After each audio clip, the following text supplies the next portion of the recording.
fikir tentang benda tu semua. Tapi saya fikir saya nak share kebaikan garam tu. Dan saya terus buat je, saya redah je. Okey. Dia mesti ada satu special yang you rasa, kenapa you nak redah? Kenapa you nak buat pasal si garam ni? Mesti ada cerita balik garam. Bukan, dia macam benda tu macam dia klik dekat dalam diri I tau. Oh. Okay. Sebab macam mana nak cakap benda tu dah lama I cari. Lepas tu bila jumpa, garam tu dah lama I cari sebenarnya. So dia bila jumpa tu dan dia klik dekat dalam diri kita, lepas tu bila kita guna dia berfungsi. Dan saya rasa macam selfish lah kalau I tak share dengan semua orang, dengan orang lain.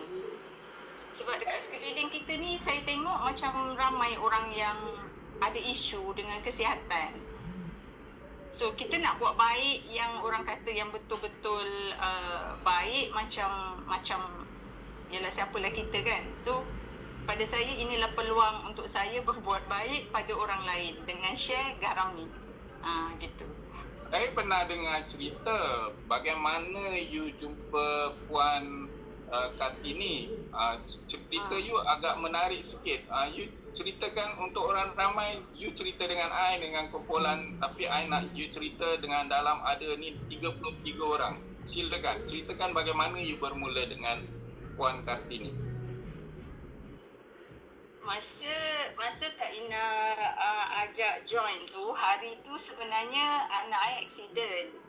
So bila anak tu dah langgar kereta orang dan I tak boleh nak pergi join Kak Ina, so I rasa ini sangka ni. Maksudnya benda ni mungkin tanda yang I tak payah nak join lah maksudnya.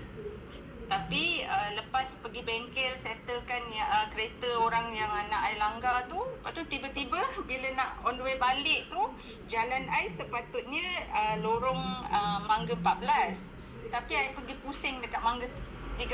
I tak tahu pun Kak Ina tu kat situ sebenarnya.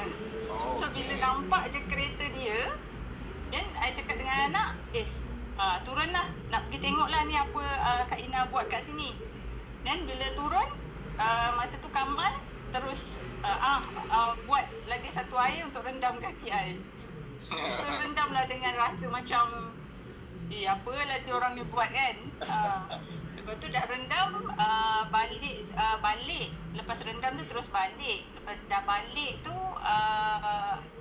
macam mana lepas solat tu kot, lepas tu bila I bangun tu, I rasa kaki I yang lutut sakit tu dia hilang.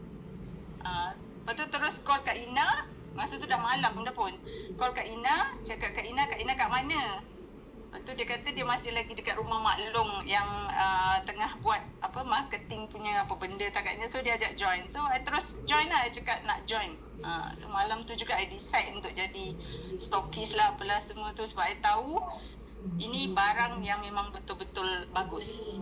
Sebab dia punya kesan tu sangat cepat. Tu je lah.